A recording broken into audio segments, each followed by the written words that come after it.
All right, guys, so today we got a walkthrough for a client. So I'm out here on the east side of Henderson. This is Jasper Point by Beazer Homes. Sold a lot of models here, these townhomes. Gorgeous. We're still building over here. And I tried to negotiate a deal over here, but that didn't work out. But oh well.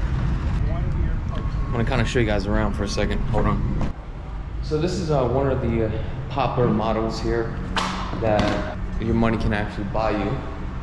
And what I like about this builder is basically everything is all included. I mean, you get tile throughout the whole first floor, 18 by 18 porcelain tile. You get like all the pre-wire with everything. I mean, just look at the kitchen cabinets. I mean, full overlay, white shaker cabinets. Typically, you would have to upgrade for this. All appliances are included. It is a 2-car garage too as well. And location is actually on point. It's literally right next to Galleria Mall. And this really worked out for clients because we were able to negotiate a killer deal towards closing costs.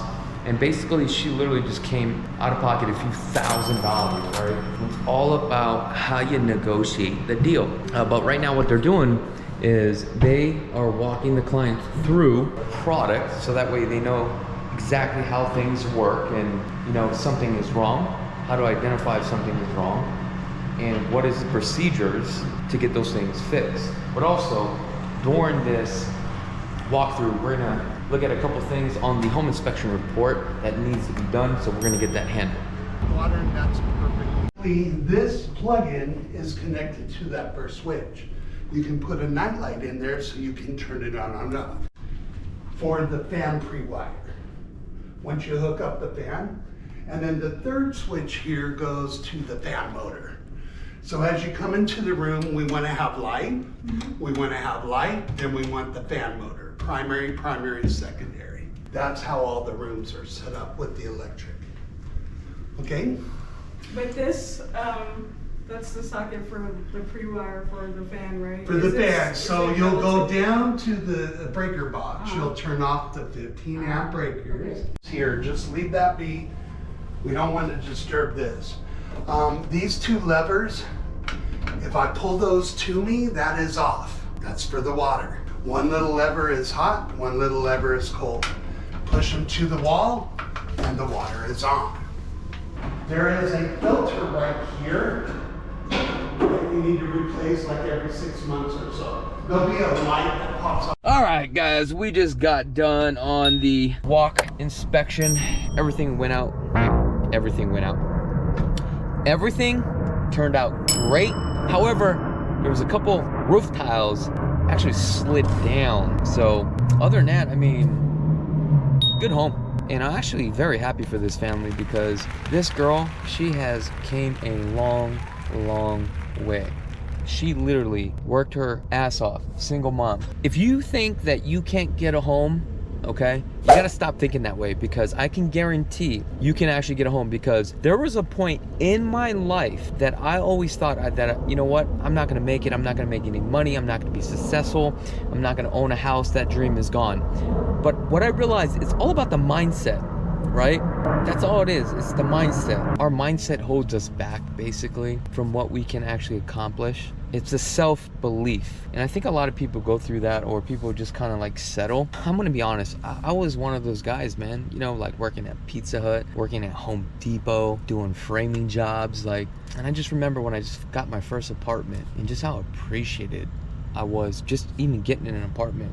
And I didn't have much, but I was like just so appreciative that I could just survive and live on my own. Then from there, I was like, you know, get a car. Then I just started working my way up. And it was just like, you really got to build your mindset and really push. Here's the thing, at the end of the day, if you don't think you can get a home, believe it or not, you can actually purchase a home and you can get a home.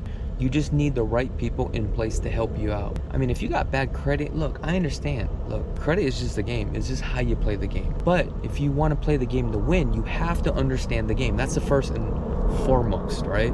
That you need to understand. Even just like real estate investing, how to scale, how to build your business, right? How to stack up chips, how to reposition. It's just a game. At the end of the day, I can actually really help you. Because there's a lot of people out there that didn't think they can get a home, but they were able to get a home. Now, for some, it may take 6 months. Some may take a year.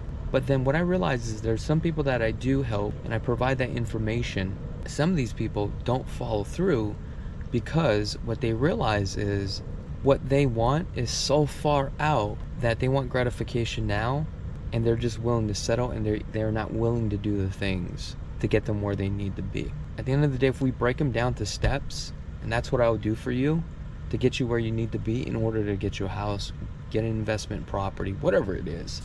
Enough preaching. All right, we're out of here.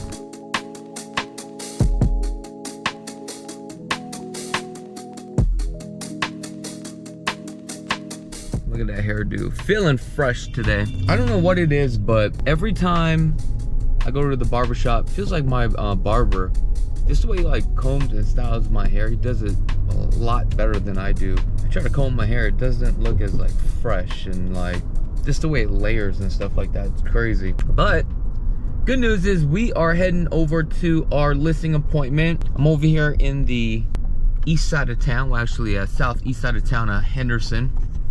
And we sold a couple of townhomes over here in the past.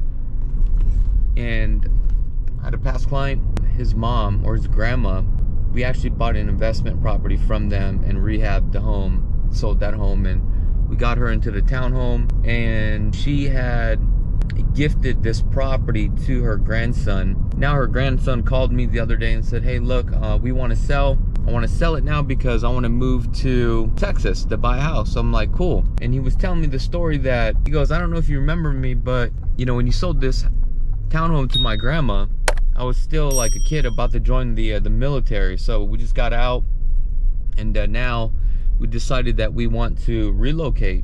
Can you help us sell? So I said, cool. One of the cool things that he told me, he said that, you know, him and his grandmother had such a great experience, and they want me to help them sell the home. So I felt really good about that. Take a look at this. We got a pool right here too in this community.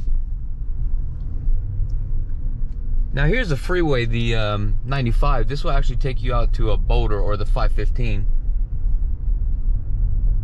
Property's right over here. Look at all this ample parking. You've got another park up there too as well. Apparently this week is a good week. We picked up a bunch of listings. We got like 4 or 5 listings this week, which is great. Looks like today's a trash day. And it is right there. Look at all the parking right here. Bam. Now this townhome, it's roughly about 1,400 square feet, single car garage. It has 3 bedrooms, 2.5 bath. You do have an upstairs and a downstairs, from what I remember. But we're gonna go take a look at this property because I ran the comps, and the comps fluctuates anywhere from $225 a square foot all the way up to $245 a square foot. And within the past 180 days throughout this whole community, there's like 16 to 19 properties that have sold. There's currently nothing active in this neighborhood. So believe it or not, this community moves very fast. As soon as a property hits the market, it's gone within like 20 days. However, I definitely have to price this property correctly, because if I don't price it correctly, right, it's gonna sit on the market. The sellers are gonna be very disappointed. But first, before I determine the price per square foot, I gotta see exactly what this property looks like, because when I was looking online, there were other properties that did sell at $240 a square foot, but had like laminate flooring. It was repainted, it was vacant. The appliances were, you know, in good condition, stainless steel. Now I sold a property, I don't know if you guys remember, a couple months ago I sold a property in the same neighborhood, but on the opposite end of the neighborhood. I had a client that was actually from out of state. He had an investment property. We had to vacate their tenant. After that, I had to go in, make the repairs as far as doing the paint, doing the flooring, adding some ceiling fans. We did that for the client while he was out of state, and we listed the property and was able to sell the property for top dollar. So if you guys are not aware, that's one of the services that I do provide, where we handle everything for you. We handle the acquisition. You don't have to do the bids with the handyman, the painters, the flooring guy. That's part of our service. It's part of the fees of what that you pay for, right? Got a couple minutes to kill. What is this person doing? Very strange. I was just intrigued by this person that I just walked through. All right, let's get out of here. Let's go take a look at this property. All right, good news. We got the listing. However, we can't take down the listing just yet because the home needs work. So if we want top dollar for this property, we definitely got to replace the carpet and also do the painting. Now, here's the thing. While I was in there, before we left, client was like, hey, I have another client for you. My friend wants to sell her home. And I told her how cool you were, and she's gonna be giving you a call. So I was like, great. It's all about building relationships, guys. Look, at the end of the day, this is what I realized about real estate. When I first started, I'm gonna tell you, I was that guy that wore that suit and tie. I had like this used BMW, which is a 525 BMW. And it looked cool, it had all rims, but the problem with that was I was such a car sales guy, and that is such a turnoff. And I just realized if you just be who you are and you're just genuine, right? And you just tell people the truth and how things are and how things work, you'll do just fine. You really will. I'm actually eating a cold turkey right now. If you guys are not aware, I've been lifting a lot of weights, trying to keep my body healthy. And right now, one of the things that I'm doing is I'm going more lean. I think I'm down to like 10.8% body fat right now. And I'm doing such a great job. I'm trying to get down to 9 or maybe even 8% body fat. But these are actually pretty good. You might want to try this. This is 99% lean turkey. I actually boiled these into like little hamburger shapes. And it has ginger, green onions, cilantro, peppers, some soy sauce, and what else? Paprika, and a little bit Cajun sauce in here, and it's actually really good. The only thing, did I say ginger? The only thing about this is I've got my lunch here today, right? And it stinks up the whole car. And this is the first time I've ever brought food into the car, because when I bought the car, I didn't want like food in the car because I didn't want it to smell. But man, as soon as I walked in here, it literally smelled like a fart. All right, let's get out of here.